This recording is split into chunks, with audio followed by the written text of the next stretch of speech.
Podcast. Bugz Bryant here as the Detroit Lions. I got PhantomBandit from the Bears, What's division up? rival, and I got SteelersJMB, who is ironically the Jets. So don't let the name fool you. Ha And today we're here to just bring you guys a little information about the league and what kind of expectations we got. We were just joking off air about how the three of us are literally in a fight for the first overall draft pick. Currently, I'm leading this race thanks to inheriting quite quite a holy ship, if I do say so myself. But you guys were in around longer than I have, so how give us a rundown on your guys' season, real quick. Like, who have you guys gone against? We'll start with, I guess, my division rival here. We'll go with Phantom. Oh man, first, the toughest person I felt like I faced was our rival, the Vikings. I haven't played Bloom yet. Have you played them both times already? No, I think I played him once, week 5. Let's see. Let's look at the Close game. schedule. Was just having a rookie quarterback. Is the patience to develop him to be a good quarterback is tough. Yo. But we getting there. But him being out for 6 weeks is just. Speaking of our rival or our division mate, Bloom got a beat down from the Rams. I just seen 52-26. I think Witness is the Rams, right? I think. I would assume. I think Witness is right because Austin is the Seahawks. Raiders the Cards. Yeah, so Witness would be the Rams because on I have this list, and when I made this list, the Niners were an open team. So I think that adds up mathematically. What about you, Jets? What's your season been like? Who's your hardest game so far? The season's been up and down, of course. I mean, obviously, mostly down with a 3-7 record. I'd like to say that with my division, I've played all of them at least once, and the Dolphins, I had, as I'm sure most of you guys know, I had the win where I had the 85-yard run at the end of the game. Oh, yes. And so other than that game, I'll give him that credit. I mean, of course, I get the dub, but of course, you don't want to win a game like that. Haven't gotten blown out by anyone yet, other than the Patriots. The score was 28-14, but the score does not reflect how bad he was beating me. He's really good. The top person that I would say was Irma on the Browns, and actually him and I were going back and forth until we disconnected, and then I allowed him to just get I think it was the force win or the sim win, just because, I mean, he had already been here longer, and I just felt like it was kind of fair. But I mean, obviously the Jets have their own problems and their own things to go about it. But again, I'm still learning the game. Who have you been running as your quarterback? Okay, so this is actually going to be a fun one. Just kind of like my record, it's been a roller coaster. Week 1, I actually went ahead and cut McCown, which if I had known what my roster situation would have been. Yeah, go ahead. Yeah, I wanted to start fresh. Don't want to roll with a 38-year-old. No. But I actually have 3 quarterbacks on my injury list. You sound like the Browns from last year. Pretty bad. No excuses, but obviously the Jets really didn't have much to work with. I was rolling with Petty for a while, and he got hurt, and then I stole Joel Stave, a second-year quarterback. I think it was off the Ravens practice squad. And he did really good. He did really well. I was actually looking at maybe him being the future quarterback just for this season, kind of see what happens in the offseason.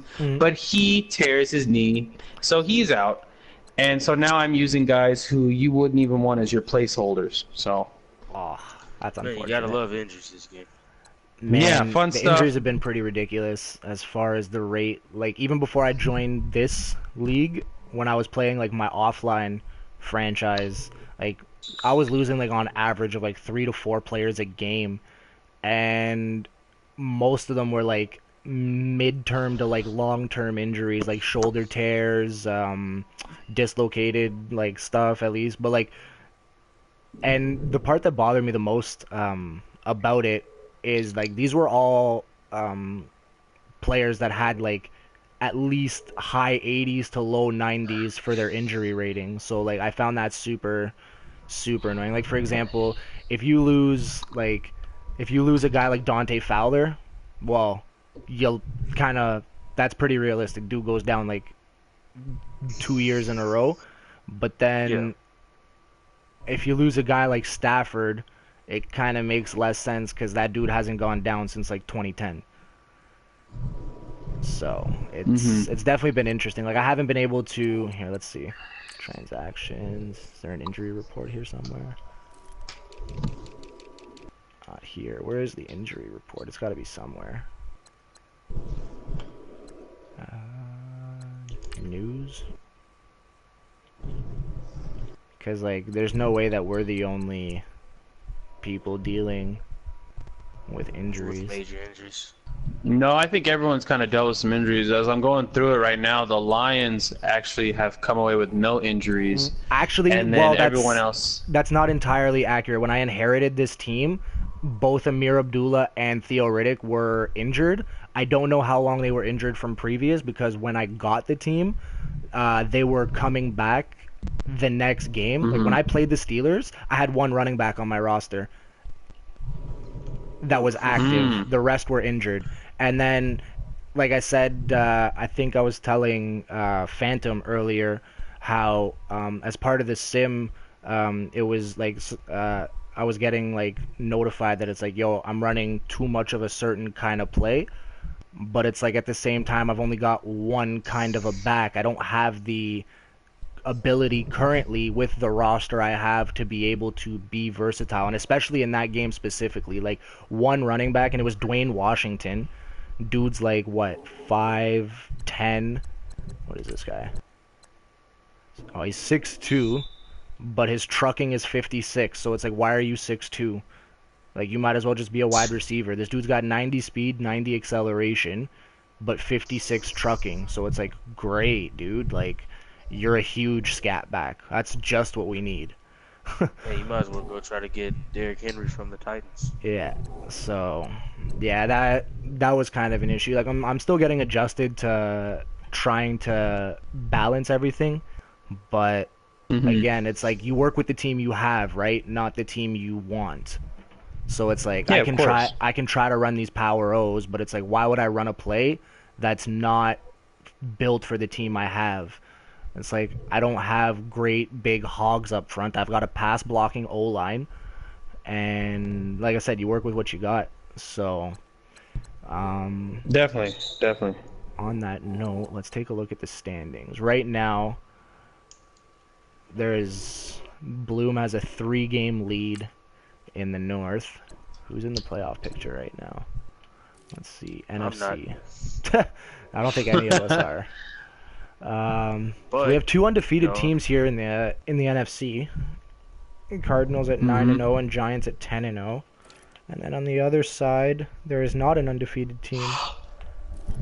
Okay. So does that make the NFC the stronger conference? Or is that just based on how the teams are right now with who has them? Like, I'm still not familiar with all you guys yet, right? So I guess what I'm asking is, like, are there some players that have a team that wasn't able to get them over the hill, but maybe next season or the season after is going to be a serious problem? That's me. I'm calling it now. There you go. You heard it now. Put your money down on them. I definitely think that's a huge thing. I mean, season 1 is definitely. I know you guys have all played with one another, so you're pretty familiar with each other's techniques. But to go off that, obviously, is a whole new game, whole new engine, whole new things that work and don't work.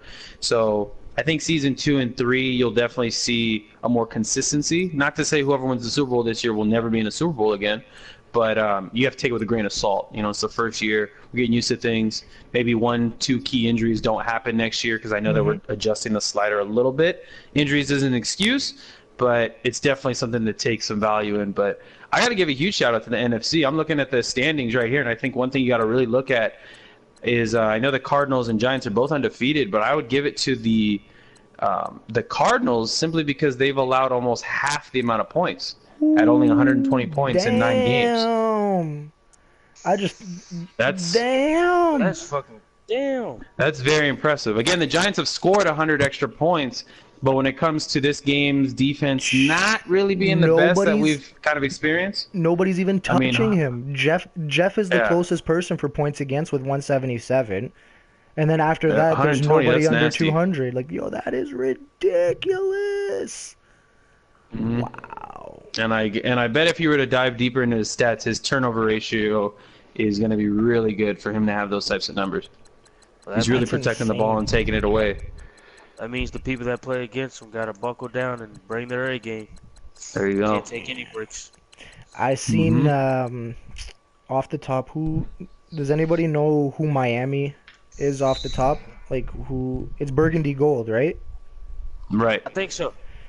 He put up a metric the other day for who has the strongest schedule and who has the weakest schedule, and I've been nominated as having the hardest schedule because in the first nine, no, yeah, in the first 9 games, I've played the Hmm. Cardinals, I've played the Browns. Hold on, let me go to the NFL right now. Wins.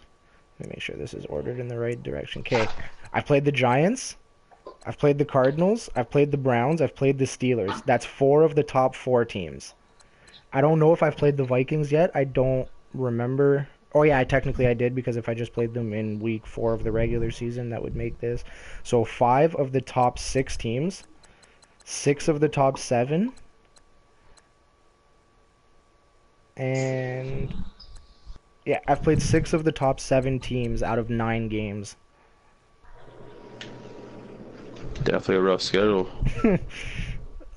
And just to toot my own horn a little, I actually knocked off the third best team in the league right now, which is the Browns.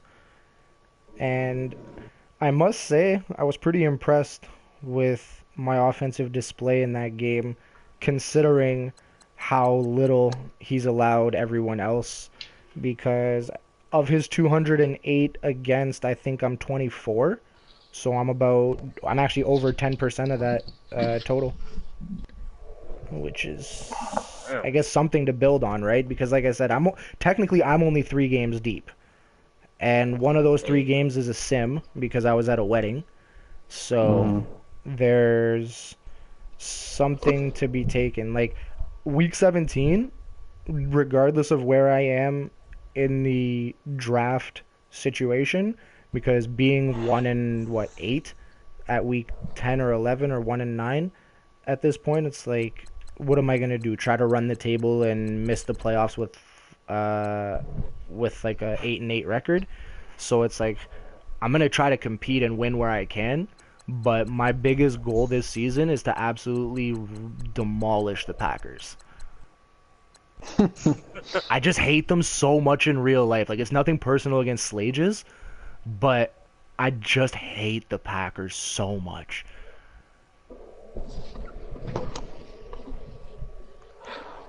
What about you That's guys? a Like, what do pretty you good guys got? goal. What do you guys got for the season? Like, what's your optimism?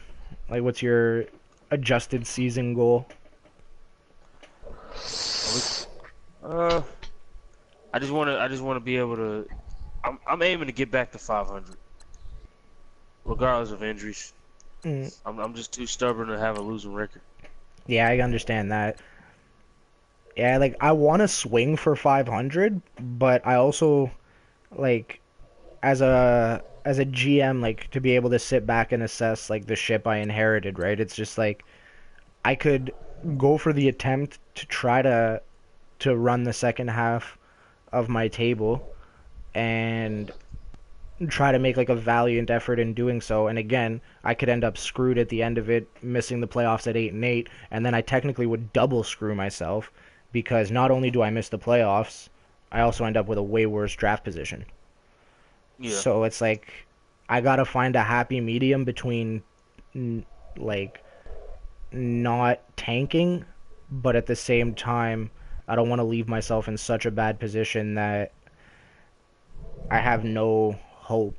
Like, as long as I can stay within the top 10 of the draft with whatever my record ends up being, I can be content. Like, I'm not aiming for the number 1 pick, but to drop myself out of the top 10 would be ultimately stupid unless I actually thought I had a legitimate chance at making the playoffs. I think, Right, no, anyways. that makes sense. No, that's a good assessment to have. For me, I think the biggest thing is not making the same mistake twice during the course of the game or during the course of the season. So, obviously we're all trying to fill out our teams, what's good, what's bad, what's great. And so definitely if I'm limited right now by my quarterback, then that kind of gives me an opportunity to learn how to run the ball, what plays are working, what can I do with this offensive line. So ultimately, I'm trying to win every game. The Jets have a ton of cap space as far as free agency goes. And then the draft, as far as how I've been scouting, whether it was cornerback or linebacker, there's a bunch of positions in the draft that are really, really deep. Mm-hmm. Right tackle is ridiculously deep. I think in the scouting that there's, four right tackles with first round grade, and I was about to do something really dumb, but then I realized I'd really be giving a lot of people a lot of help, and I am not going to go to my draft board right now on this broadcast. So back to the standings here, because I don't want to give away my statistics. But I think my main problem here with my team would be the defense, because our offense is top 10. Even though we lost Mitch Trubisky, but I still got a beast in Jordan Howard and the elusive rookie Tariq Cohen. Yep. Oh, yeah. It's just a matter of what works with my defense, how to get them going. The pass rush is weak, but we've been having a little bumpy road because missing pieces due to injuries. We just got Leonard Floyd two games ago. Akeem Hicks got injured last game. So it's been a bumpy road. I'm just trying to find that steady pace. Am I the only team? I might be the only team without injuries. You and the Eagles, I think it is. But I only recently came up with that. Like I said, when I inherited the team, I had two running backs on the report, and I think a couple others.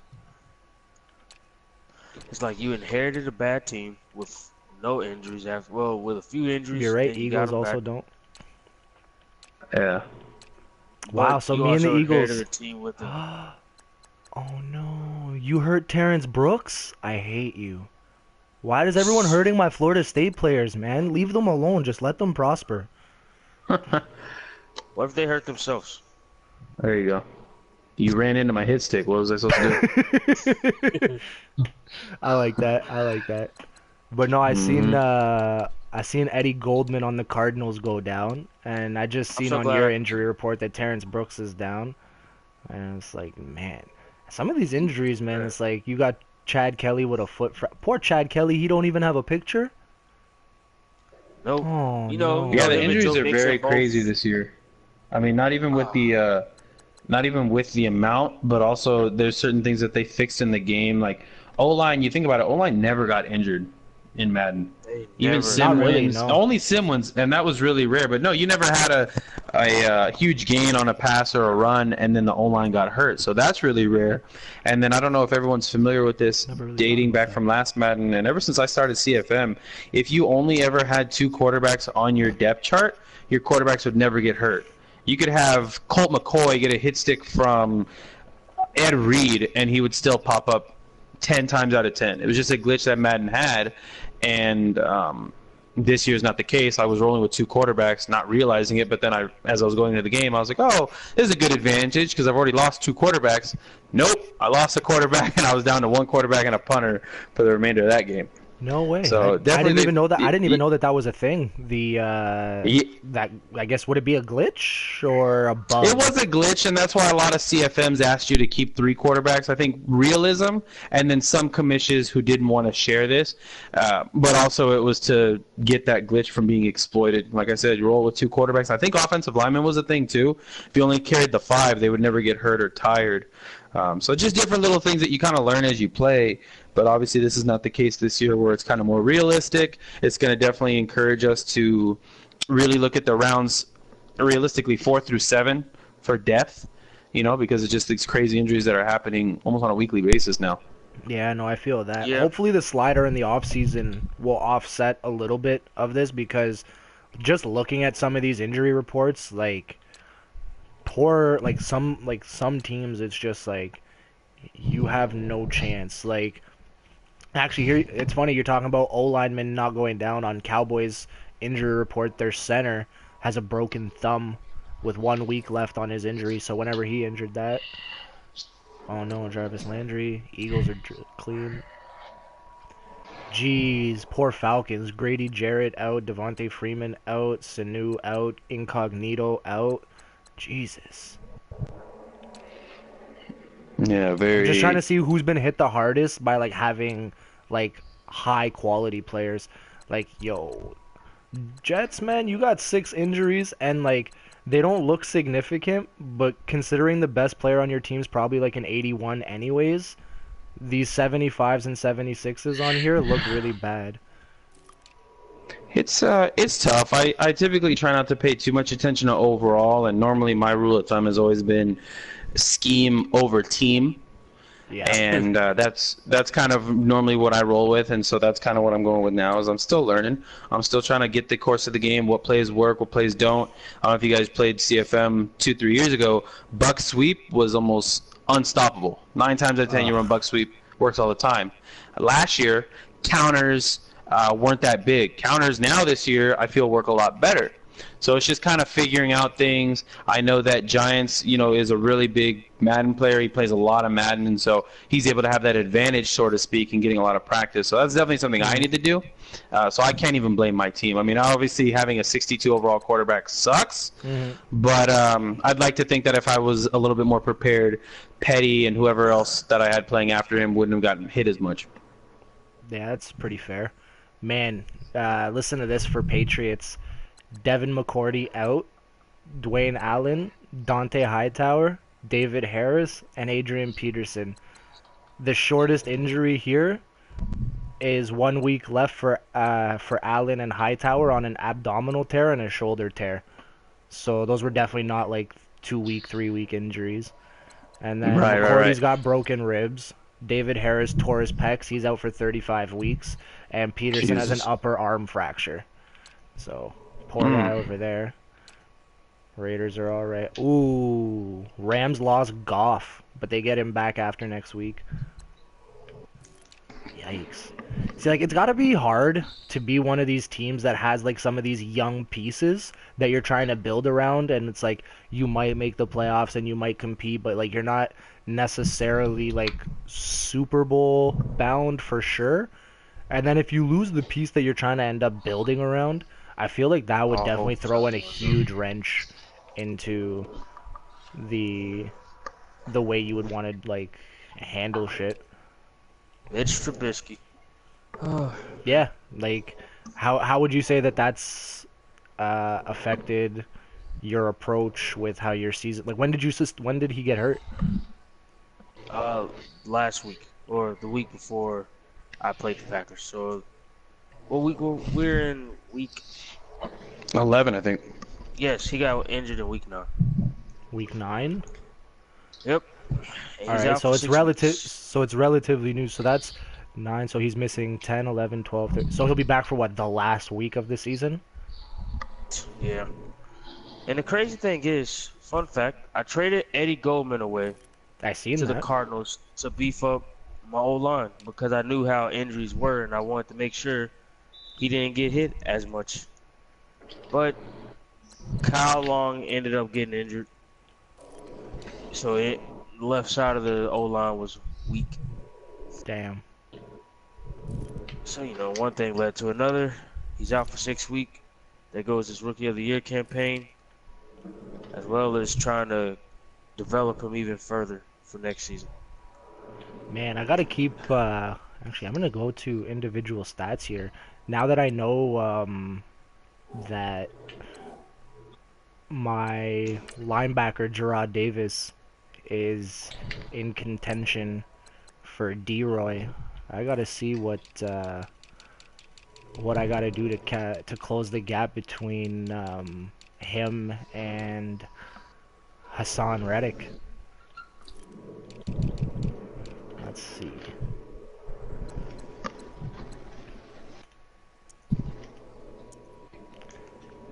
All right. Nice to see Joyner second in the NFC for solo tackles. Like to see my Florida State boys doing well. Thank you, Witness, for putting him to good use. Let's see. What else do we got here?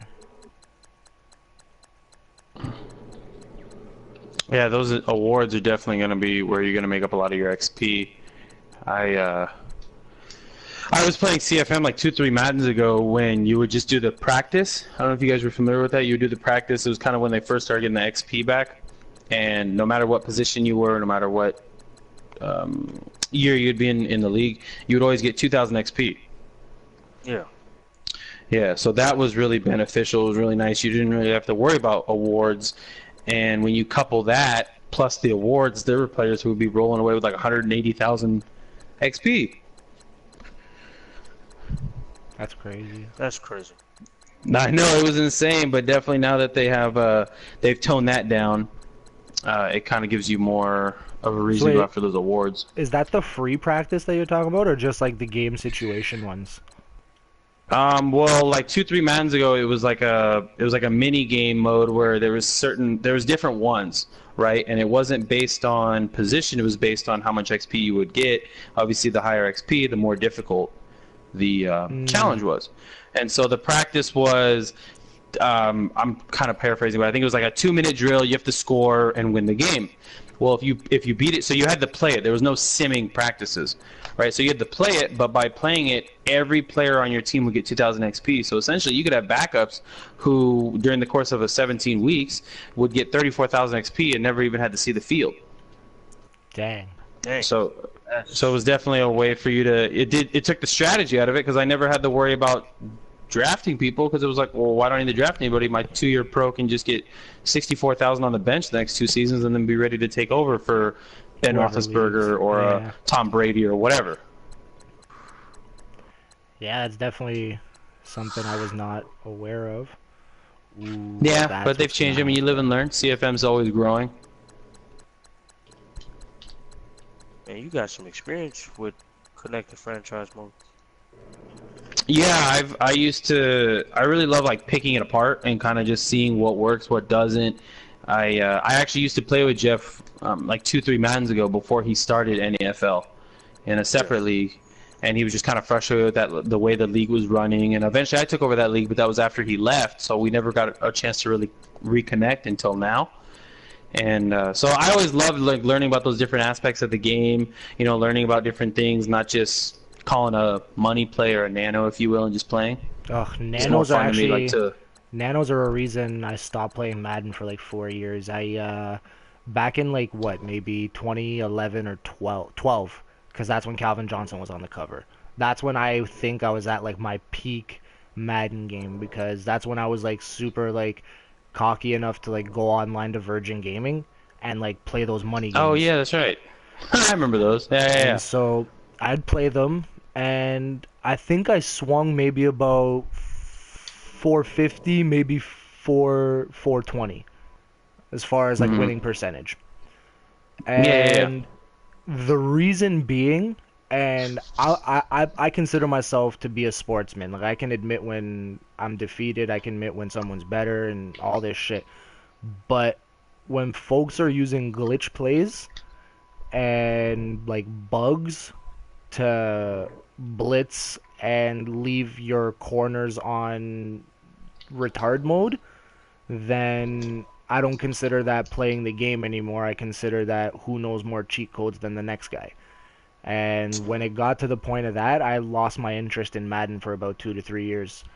And back in college, had the idea of making a show that is sort of revolved around what we do here in the NEFL, but the difference being that if it was ending up on TV, it would be 32 dudes in a house, like big ass mansion, and the people that finish bottom in each division would not make it to the next season. They would be replaced by like people that want like to submit themselves, because like isn't that always the the part about game shows that makes it fun. It's like, oh, well, what if I was on that? So then you have all these people trying to get onto the show, putting in their submissions, yada, yada, yada.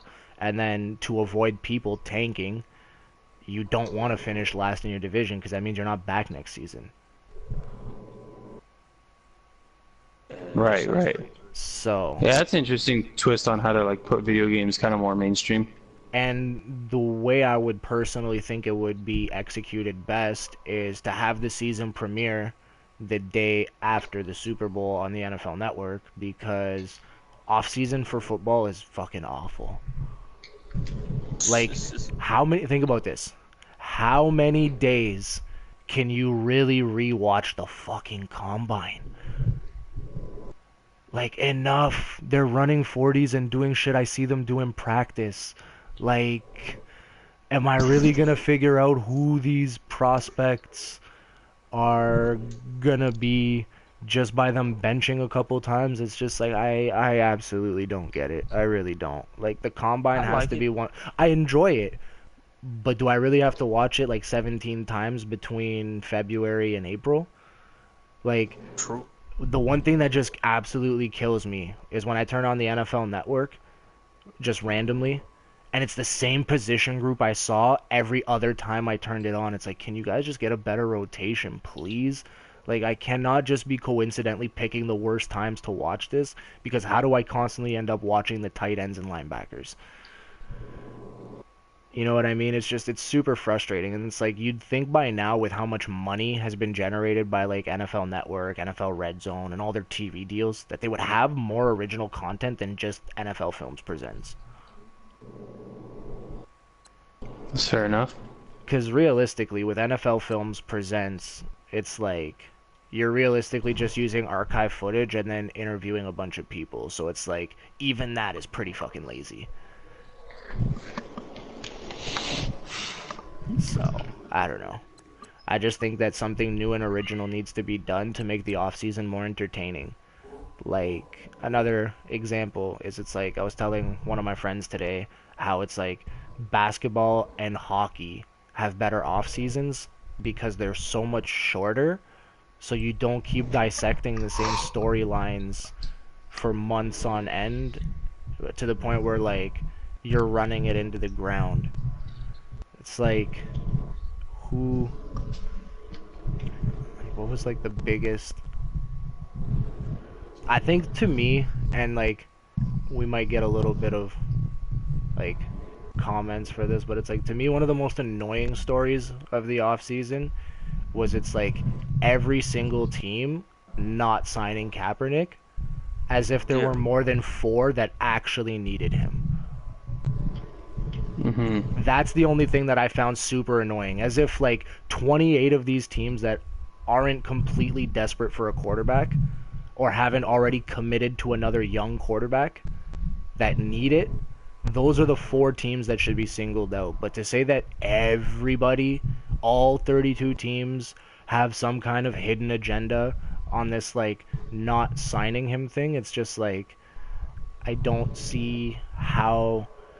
For example, like, easily there's like 16 teams that wouldn't even think twice about him being a starter or a backup, because they're pretty good on those fronts.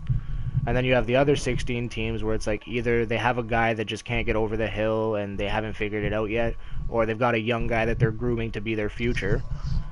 And then there's the Jets, the Jags, and Houston pre-Deshaun Watson's emergence. And who else did I say would have been in that? I can't remember right now. The only reason I didn't say the Browns was because the Browns had drafted one, but one could hypothetically throw the Browns in there too. Would anybody else say that that is blasphemous, or like what would you guys throw in there? I don't have nothing in particular. No, you made some good points. I mean, like, did I miss any teams? Like, are there other teams that maybe you guys think I didn't Did you say include? The Dolphins after the whole Ryan Tannehill injury thing? No, I didn't mention the Dolphins. for the Tannehill thing, because at first they didn't let go how serious the injury was. And then when they lured Jay Cutler out of retirement, the plan is A, that it's only a 1-year situation anyways, and B, that he already knew some of the system from having, Adam Gase as his coach in Chicago from before. So, like, with how fast you wanted to bring him in and learn, it kind of helped. Now, I would advocate that having Kaepernick would have been a cheaper and probably more efficient solution anyways, but I understand some of the logic in trying to bring in somebody who's already been in that system.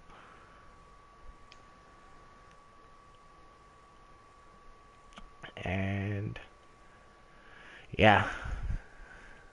And here we'll end this one on a good one before we sign out. It was for Alex Smith. What was it gonna be? It was Anybody trying to figure out who's going to dethrone the Kansas City Chiefs? we can see their schedule. Let's take a look at that while I try to remember what I was just about to ask you guys. Let's see who's on the Chiefs schedule. Alright, so the Chiefs have the Texans next. I don't think it would be them, but it absolutely could be because they've been playing pretty stellar football on both sides of the ball, and they just absolutely demolished the Titans. So they might have a bit of momentum, but also when a team scores that much, it's kind of hard to put a follow-up that strong, but that should be a good game. Then they have the Steelers. Sorry, go ahead. Go ahead. Oh, no, I was going to say the Texans' defense is good, but Kareem Hunt demolished the Eagles' defensive line. I really like the Eagles' defensive line, and as much as I love Jernigan and who's the why can't I remember his name? Is it Trent Cole? Yeah, I think so. As much as like I have the utmost respect for those guys, having a healthy Jadeveon Clowney and a relatively healthy J.J. Watt is so fun to watch.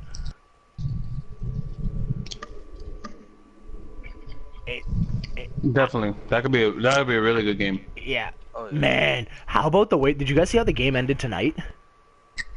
Yeah.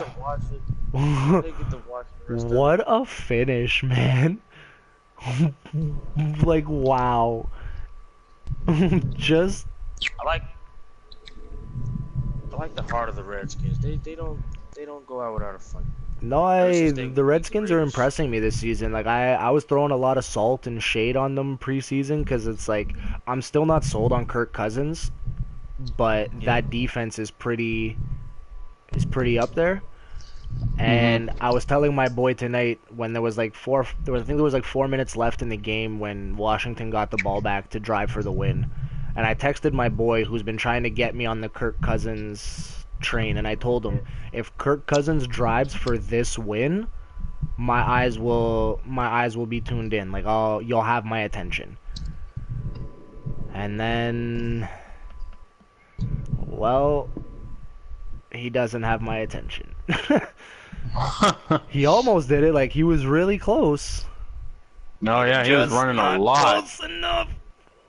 Like, yo, he was making some seriously gutsy plays. Like, I'm not gonna pretend that, like, that was it was and it wasn't entirely on him. Like, he made some huge plays that kept them going to be in that position in the first place, but didn't close it, and that's the difference between why he's a franchise tag and why he's not getting his money.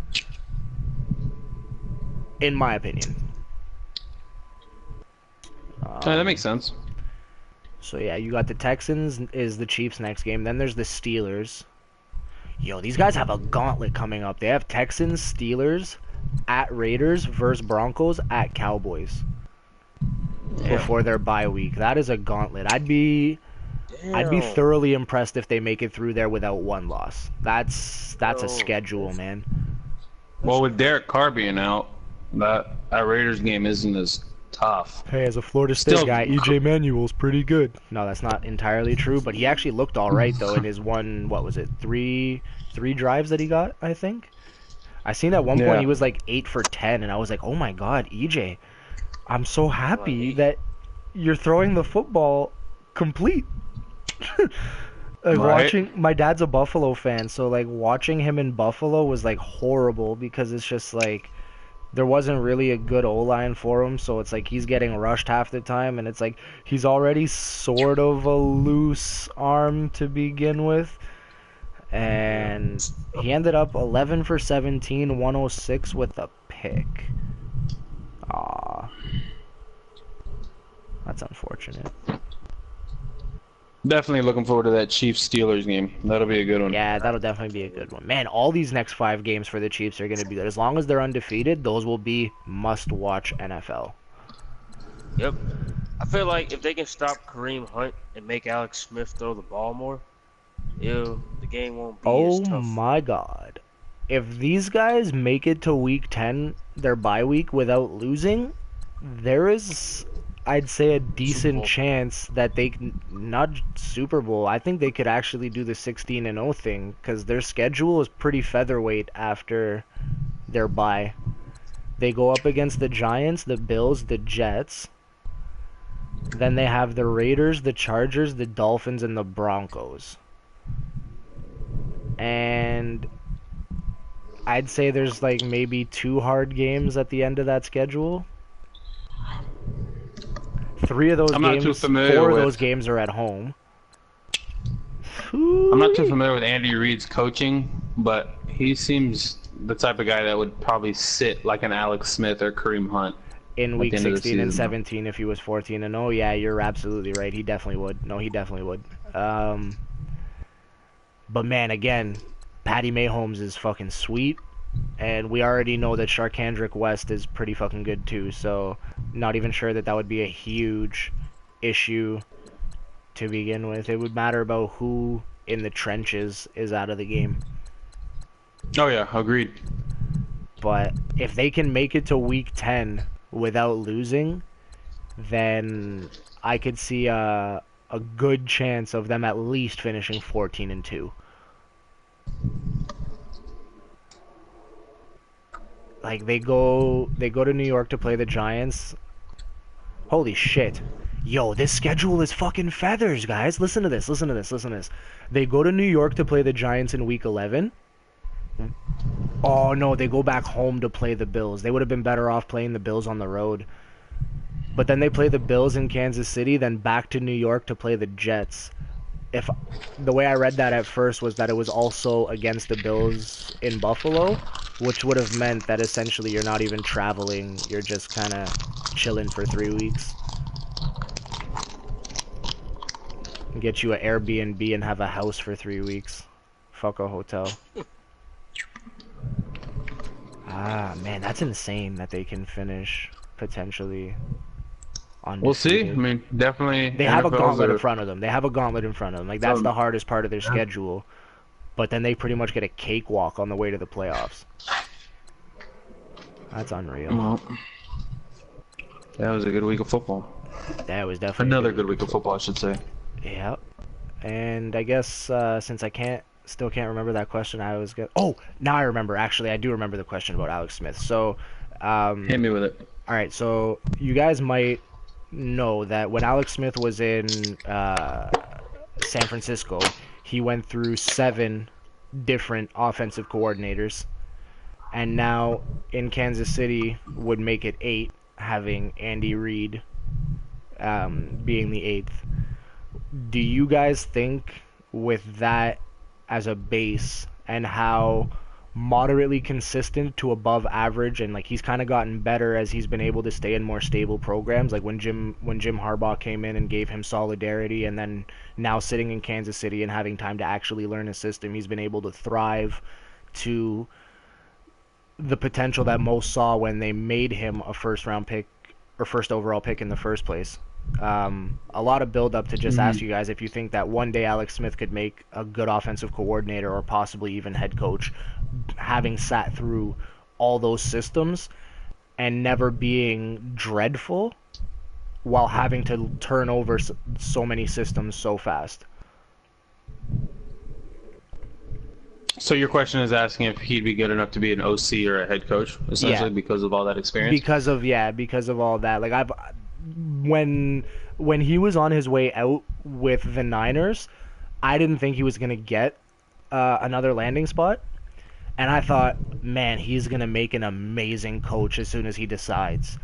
And now watching him bloom a little more under Andy Reid, so back to back he's been with QB coaches in Jim Harbaugh and Andy Reid, I think that his ability to be able to pick up and retain so much of this information, I think will lead to him being a good coach one day. And would you guys agree with that? Why or why not?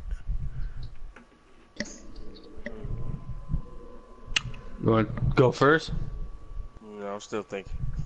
All right. I can't comment too much and say that I have like 100% commitment with this answer, but really, I think he's really good. You know, I think he's a really good quarterback. He's very intelligent. Like you said, he's gone through so many different systems, so he's obviously able to still have some decent success as a quarterback.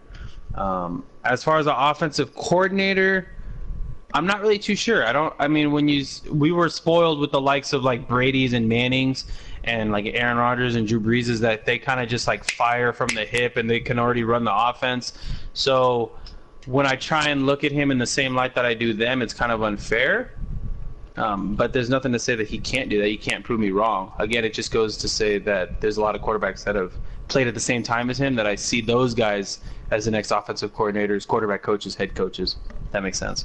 I definitely agree with you a lot on the Peyton Manning thing because one of my favorite things growing up watching football would be when Peyton Manning would have to line up against Ray Lewis, and both of these guys are just barking audibles at each other. Like, oh, that shit just was so sick because it's like, what are they changing? What do they see in each other? Oh my god, this is a chess match. And it's like there's so much drama building up to this play because both these gurus are just shouting orders at their other 10 compadres. And you have to have full faith that these two individuals on each side of the ball have absolute knowledge of what the other guy is also trying to like counter. It's like, you know that game you guys play like with a baseball bat where it's like you start at the bottom and like whoever ends up touching the top wins? That's what it felt like watching Peyton Manning versus Ray Lewis in games at times. Like it was just, that's what it felt like to me as far as like that comparison. And this goes to like earlier, like I absolutely have the utmost respect for Tom Brady's drive, determination, and ability to manage games, but I've never seen him in the same QB general way that I've seen Peyton Manning, but it's different. Like, he is definitely his team's leader, that's not a question. I just find the way he leads is different. It's not by being like the smartest guy on the play call. It's by not forcing anything that's not there. That's how I felt. That's how I feel about Tom Brady when it comes to the comparison to the two, because it's like I just look at the two of them, and one of them I see winner, and one of them I see Super Saiyan. Like it's to me, it's like they're just two different categories. It's like, that's one. Yeah, that's one way to categorize it. Well, like again, like it just, I will always acknowledge that the Patriots team was way deeper than the Colts team that Manning was stuck on. And when Manning was finally gifted a defense, he didn't even have to be his regular self to win a Super Bowl. That is true. He only contributed 2 points during that year they won it all.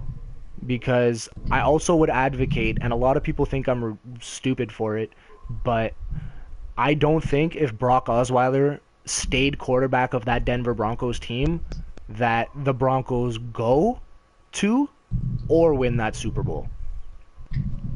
Because I guarantee there are so many plays where Peyton Manning just checked out of something and into something different that Brock Osweiler would not or could not have done, and it ultimately would have cost them the end of the game. That makes sense. I like that. To Never the thought of it that way.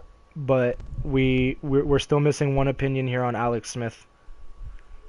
The spotlight shifted to me. Well, take it home. Oh boy. Oh boy. Do I have to? Not a fan of Alex Smith? Is that it, or is it just something that not really? It's not that. It's just I don't have it. I won't be able to go into extreme details. That was the big thing for me too. It was kind of like I didn't really know how to answer that question. Like, What's also keep it really simple. yeah, go ahead. I feel like he'll be a good offensive coordinator. I wouldn't say head coach because there's a lot that comes There's so with much that more to job. being a head coach. No, you're absolutely right, but there's so much more to So, it. offensive coordinator because he knows how to read the defense. He knows where to place the ball, what formation attacks the weak side of the defensive formation. And like you said, his experience is with more than one offensive coordinator in his time in the league. It all equals up to elite experience there. Yeah, and on that, we'll wrap up this first episode of the NEFL podcast, and we'll see if we can get more of these Johns rolling. Anybody want to give some shout-outs before we get out of here? Don't worry, guys. Next time we're going to have some top teams in here. Yeah, hopefully, definitely. hopefully we can get more than 2 people in here. We can have like bigger debates with more passion. Oh, Yeah, of Because course. it's like we And, were of in course- agreement on most things here, so it's like there wasn't like too many counterpoints coming back and forth. Like most things were like, yeah, I can see that. Like it wasn't, which is good because it's like there's nothing wrong with agreeing. Like I hate on like most of these like talk shows for sports, I feel like some of these guys argue to argue. Like there's no way Skip Bayless believes some of the things he says. There's just no way. Yeah, Bayless is a big rider. Like who was it? Somebody put up on the timeline earlier something about Skip Bayless, and I'm like, you call this guy an idiot all the time, but now that he says something that you agree with, you're gonna give him credit. It's like, no, like you gotta call him an idiot all the time, even when he agrees with you, because if he's wrong 60% of the time, you can't just say, oh yeah, well you were right that 40%. It's like, nah, man, you gotta be 60% or higher for me to take your opinion seriously, you know? Yeah, makes sense. But yeah. Alright, gents, that'll be the end of this show. And we're